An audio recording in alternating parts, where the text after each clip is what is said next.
तो आज की इस वीडियो से हम नए एनिमे की शुरुआत करने वाले हैं जो कि है ब्लैक क्लोवर।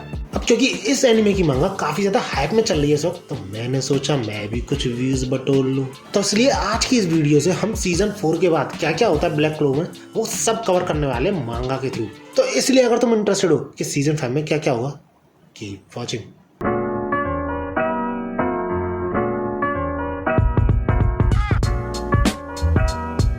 तो अगर हम सीजन 4 का रिकैप करें तो उसके एंड में हमने ये देखा था कि यामी और विलियम को किडनैप कर लिया जाता है और उन दोनों को रेस्क्यू करने के लिए स्पेड किंगडम पे हमले की तैयारी हो रही होती है, जिसके लिए योनो और आस्था जोरों शोरों से तैयारी कर रहे होते हैं। और सबसे इंटरेस्टिंग चीज, आस्था ने अपने डेविल के साथ दोस्ती भी कर ली होती है और इसी पे सीजन 4 एंड हो जाता है। इसके बाद हम ये देखते हैं कि आस्था को ट्रेन करने के लिए नाक्ट, जो कि ब्लैक बुल्स का वाइस कैप्टन भी है, अपने डेविल यूनियन मोड में चला जाता है। अब क्योंकि यार इसका नाम बड़ा अजीब सा है और मैंने गूगल करके देखा तो इसके नाम का मतलब नाइट होता है, तो मैं इसे आगे से नाइट ही बोलूंगा या फिर नैच भी बोल सकता हूँ, तो समझ जाना, फील कर लेना। अब इस मोड को आस्था और लीवो को शो करते हुए नैश ये बोलता है कि तुम्हें भी ऐसे ही अपने डेविल के साथ यूनाइट होना पड़ेगा अपने एंटी मैजिक की मैक्सिमम पावर यूज करने के लिए। और इसी के तुरंत बाद आस्था के नीचे से कई सारे डेविल्स के हैंड्स निकलना शुरू हो जाते हैं और पूरी तरह कैप्चर कर लेते हैं उन दोनों को। लेकिन इसके बाद तुरंत ही आस्था अपने डेविल मोड का यूज करके उन सबों को डिसअपीयर कर देता है बड़ी इजीली। बट अनयूजुअल ये था इस बार कि लीबे कहीं नहीं दिखाई दे रहा था और इसका रीजन ये था कि उसका साइज काफी ज्यादा छोटा हो गया था आस्था को अपनी पावर देने की वजह से। अब जितनी भी लड़कियां देख रही हैं, कम से कम इस चीज को तो क्यूट मत बोलना, साक्षात डेविल है यार ये। इसके बाद नैश ये एक्सप्लेन करता है आस्था को कि ये जो तुम्हारी करंट फॉर्म है ये कोई यूनियन नहीं है, क्योंकि इस फॉर्म में डेविल की कुछ ही पावर आ पा रही है तुम्हारे पास। इस पे आस्था लीवे से पूछने लग जाता है कि भैया कैसे अपन दोनों एक दूसरे की फुल पावर को निकाल सकते हैं। बट भैया इस पे लीवे भी क्या करे, उसको खुद इस सब के बारे में कुछ पता नहीं था और वो तो साफ साफ ये भी बोल देता है कि मैं तो तुम्हारी बॉडी को टेक ओवर करने वाला था, बट क्योंकि मैं आज तक कभी बाहर आके लड़ा ही नहीं तो मैं तुम जैसे लड़के से भी हार गया। इस पे लिच का सीरियसली दिमाग खराब हो रहा था कि इतनी बड़ी बड़ी बातें करने के बाद कि मुझे डेविल को अपना सर्वेंट नहीं बनाना, अपना दोस्त बनाना है। आस्था अपने डेविल के साथ यूनियन मोड में भी नहीं जा सकता। अब भैया इस पे कुछ करा तो जा नहीं सकता था, तो वो आस्था पे कई सारे शैडो डीमंस छोड़ देता है। लिटरली पूरी फौज होती है उनकी और एक एक डीमन इतना पावरफुल होता है कि आस्था की जान तक ले ले। और इन सबसे लड़ते लड़ते आस्था ये रियलाइज करता है इन सारे शैडोज की जो की है वो सेम वाइस कैप्टन जैसी है, जिस वजह से वो गैस तक नहीं कर पा रहा है कि वाइस कैप्टन कौन से है और कहां पर है। जिसपे लिश ये भी क्लियर कर देता है कि जब तक तुम मुझे नहीं हराओगे ये शैडोज डिसअपीयर ही नहीं होंगी। इसके बाद लिश आस्था को ये एक्सप्लेन करता है कि तुमने डेविल के साथ कॉन्टेक्ट इक्वल टर्म पे किया है, इसलिए तुम्हें शायद प्रॉब्लम हो रही है 100% पावर ड्रॉ करने में। अब तुमने ही ऐसा करने की सोची है तो उसी पावर का यूज मुझे डिफीट करने के लिए करो। जिस पे आस्था यामी का स्टूडेंट होने का प्रूफ देते हुए ये बोलता है, yes sir, I will Sarpass my limits right here right now. और ये चीज सुन के लिश को काफी ज्यादा गुस्सा आ जाती है क्योंकि इस फ्रेज को वो काफी ज्यादा हेट करता था।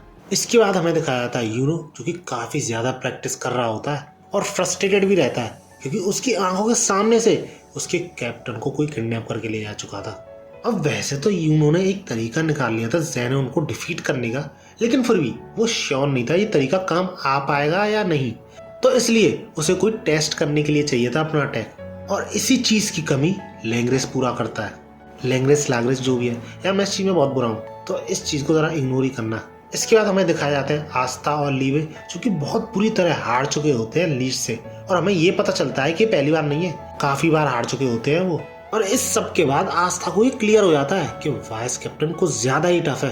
इतना ज्यादा ट्राई करने के बावजूद वो एक भी बार नहीं जीत पाया, और इवन अभी वाइस कैप्टन भैया ट्राई भी नहीं कर रहे हैं ढंग से। और इसलिए इतनी सारी धुलाई के बाद उसे डेविल यूनियन की इंपॉर्टेंस पता चल रही होती है। और इसी के दौरान हमें ये भी रिवील किया जाता है आस्था के थ्रू कि जितनी आस्था चोट लेगा उतनी ही चोट लीवे को भी लगेगी। भले ही लीवे खुद लड़ रहा ना हो फिर भी, पर थोड़ा रेस्ट करने के बाद और खाना खाने के बाद वो दोनों अपनी एनर्जी रिप्लेनिश कर लेते हैं और एक दूसरे से बहस कर रहे होते हैं कि भैया जीता कैसे जाए। लेकिन इसी बहस के बीच लिच बोल पड़ता है कि सबसे मिलने का टाइम हो चुका है, जिसपे आस्था पूरी तरह शॉक्ड कि भैया 2 दिन हो भी गए। अब क्योंकि जरा सा भी टाइम नहीं बचा था तो लिच अपने माना जोन का यूज करते हुए उन दोनों से ये बोलता है कि या तो कुछ करिश्मा करो या फिर यही मारे जाओ। और तुम सबको तो पता ही होगा माना zone one of the craziest technique है जिसके की थ्रू तुम अपने अपोनेंट को बड़ी आसानी से मार सकते हो। और ये चीज भले ही आज तक जानता ना हो लेकिन इस चीज को महसूस जरूर कर सकता था उस माना जोन में, जिस पर लिच काफी सारे जानलेवा हमला करते हुए ये बोलता है कि कितना ज्यादा पोटेंशियल था तुम में, फिर भी व्हाट अ शेम।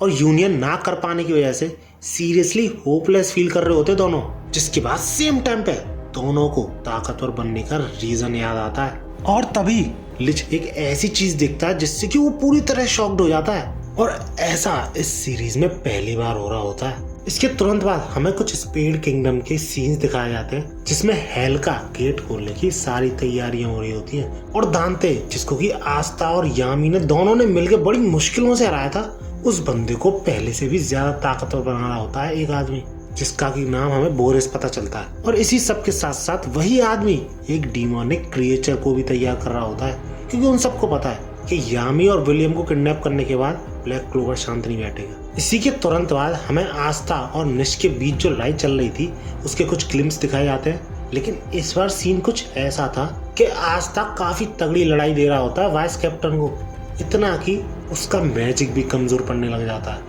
लेकिन अभी भी 100% पे नहीं था आस्था, क्योंकि अगर वो ऐसा कर पाया तो वो स्ट्रॉन्गेस्ट होगा। इसके बाद लिच हार मान लेता है, जिसपे आस्था तुरंत ही बोलता है अच्छा तो ठीक है चलते जल्दी से सबों की मदद करने। बट इस पे लिच साफ मना कर देता है तुरंत ही, और आस्था के क्वेश्चन करने पे ये बोलता है कि अभी तुमने ये चीज मास्टर नहीं करी है, और अगर तुम ऐसी हालत में गए फील्ड पर तो 101% मारे जाओगे। और अंदर ही अंदर लीवे भी इस बात से एग्री कर रहा होता है। इसके बाद लिच अपना एक डेवल वहीं पे छोड़ देता है, और आस्था लीवे से दोनों से उस फॉर्म को पॉलिश करने के बाद उसको ज्वाइन करने की बोलता है लेकिन उस डेवल की फट रही होती है कि भैया अकेला कैसे लड़ेगा वो आस्था और लीवे से। इसके तुरंत ही बाद हम सारे कैप्टन्स और बाकी के जो भी मैजिक नाइट से पार्टिसिपेट करने वाले थे इस रेस्क्यू मिशन में, वो सब गैदर हो रहे होते हैं, जिनमें से एक ये भी होता है। हाँ, अब ये बंदा चाहना तो नहीं चाहता था, लेकिन किंग इसे जबरदस्ती भेज देता है ये कहते हुए कि अपनी लेटेंट पावर दिखाओ मेरे लिए। और ऐसे ही थोड़ी बहुत नोक झोंक के बाद वो सारे स्पेड किंगडम के लिए निकल जाते हैं। और इतने में हम ये देखते हैं कि वहाँ के मैजिक नाइट्स डार्क ट्राइड का अपोज कर रहे होते हैं, क्योंकि उन्हें भी पता है कि हेल्प आने वाली है, इनफैक्ट आ चुकी है। लेकिन सरप्राइजिंगली वहाँ पे अचानक से भूकंप सा आने लग जाता है, और वो सब ये देख के शॉक हो जाते हैं कि एक डीमोनिक क्रिएचर जमीन फाड़ के निकल रहा होता है। और ऐसे केस की वजह से अंदर लिच से ये पूछा जा रहा होता है कि बाहर सब सही होगा, लेकिन लिच के पास इसका भी प्लान तैयार था। और तभी हम ये देखते हैं कि उस क्रिएचर पे एक बहुत बड़ा हमला होता है, मेरेलियोना का होता है, जिसे हम यार वर्मिलियन सिस्टर बोलेंगे, ये ज्यादा सिंपल है बोलने। लिच की स्पेड किंगडम में जासूसी की वजह से इतना तो क्लियर था कि ये जो रिचुअल होने वाला है इसमें 4 चीज जरूरी है। एक तो तीनों मेंबर डार्क ट्राइड के अपनी स्पेसिफिक पोजीशन पे होने चाहिए, और सेंटर में यामी और विलियम होने चाहिए जिसकी की हेल्प से गेट को ओपन होने की एनर्जी मिलेगी। सो सिंपली इस रिचुअल को होने से रोकने का एक ही तरीका था, उन तीनों डार्क ट्राइड के मेंबर्स को मार देना। तो इसलिए कुछ तो स्ट्रेट डायरेक्शन में जाते हैं एज अ डिकॉय काम करने के लिए, और बाकी सारे टीम्स में बढ़ जाते हैं उन तीनों डार्क ट्राइड के मेंबर्स को खत्म करने के लिए। दूसरी तरफ सिस्टर वर्मिलियन जो कि इतने बड़े डीमोन से लड़ रही होती है, इतने सारे अटैक्स भी कर चुकी होती है, लेकिन फिर भी उन अटैक्स का कोई भी असर नहीं पड़ा होता है, जिस वजह से बाकी सारे जो लड़ भी नहीं रहे होते वो भी होपलेस हो जाते हैं कि भैया ऐसे क्रिएचर को कैसे ही हराया जाएगा। बट ये बंदी पता नहीं क्या सुन के बैठी है यार, मजा आ रहा होता है इसे। और सिर्फ यही नहीं, मैं फिर से ये पहली बार एक नई मैजिकल फॉर्म दिखाती है। तुमको याद हो तो माना जोन का कंसेप्ट भी बंदी नहीं बताया था हमें एनीमे में, लेकिन इस बार वो खुद माना बन जाती है, जिसे देख के स्पेड किंगडम के जो रेजिस्टेंस ग्रुप का लीडर था वो कम्प्लीटली शॉक में चला जाता है कि भैया ये है क्या चीज। लिटरली बंदी एक मक्खी के बराबर है इस डीमन के साइज से, लेकिन फिर भी इतने तगड़े तगड़े अटैक कर रही होती है, बकायदा उस डीमन को जमीन पे गिरा के उसको जला के खाक कर रही होती है। और इन बंदों का ऐसी पावर देख के मोई बंद नहीं हो रहा अभी।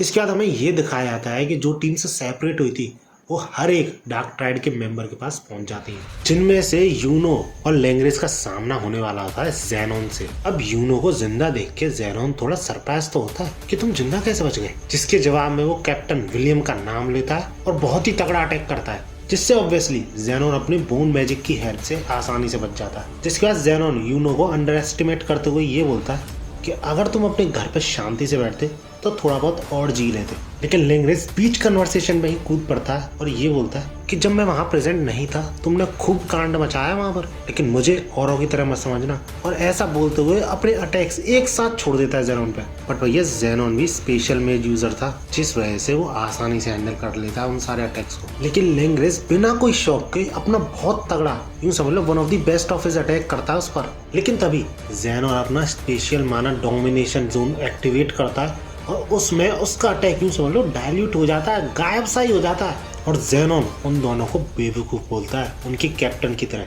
कि बिना कुछ सोचे समझे यहाँ पर आ गए, ये जानते हुए कि ये कितनी बड़ी गलती हो सकती है। और इसी के साथ वो अपनी बोन्स के थ्रू उन दोनों पे एक साथ अटैक करता है। लेकिन यूनो बेल के थ्रू, जो कि उसकी मैजिक स्पिरिट थी, उसके थ्रू एक नई फॉर्म से एक्वायर कर लेता है, जिसको कि तैयार करते हुए भी देखा था हमने। और इतना ही नहीं, उसकी इस फॉर्म का प्रेशर जेनोन भी महसूस कर सकता था। बट क्योंकि वो उसके स्पेशल मैजिक के स्पेस में था तो उसे कॉन्फिडेंस था कि कुछ भी कर ले यूनो, वो उस स्पेस में उसका कुछ भी नहीं उखाड़ सकता। लेकिन सरप्राइजिंगली यूनो उसके अटैक को बिल्कुल कैंसिल आउट कर लेता है, जिससे जेनोन कंप्लीटली शॉक में चला जाता है और यही सोच रहा होता है ये कैसे पॉसिबल है, मेरे ही स्पेस में वो मैना को कैसे कंट्रोल कर सकता है। लेकिन जल्दी ही बंदे को रियलाइज हो जाता है कि ये माना कंट्रोल नहीं कर रहा, बल्कि माना ही इस बंदे को पसंद करती है। इसके बाद यूनो बहुत ही छोटा सा अटैक करता है, लेकिन ये छोटा सा अटैक ही जेनोन को बहुत बड़ा डैमेज देता है। जिसके बाद यूनो भी लाइक अब बता पूतनी। तो आज की वीडियो में इतना ही। अगर वीडियो अच्छी लगी हो और नेक्स्ट पार्ट जल्दी से जल्दी चाहते हो तो इस वीडियो पे कम से कम 300 लाइक्स जल्दी से करा दो। मुझे पता है इतना तो तुम इजीली करा ही दोगे। ऐसी ही वीडियोस के लिए मेरे चैनल को सब्सक्राइब भी कर सकते हो। और भागो।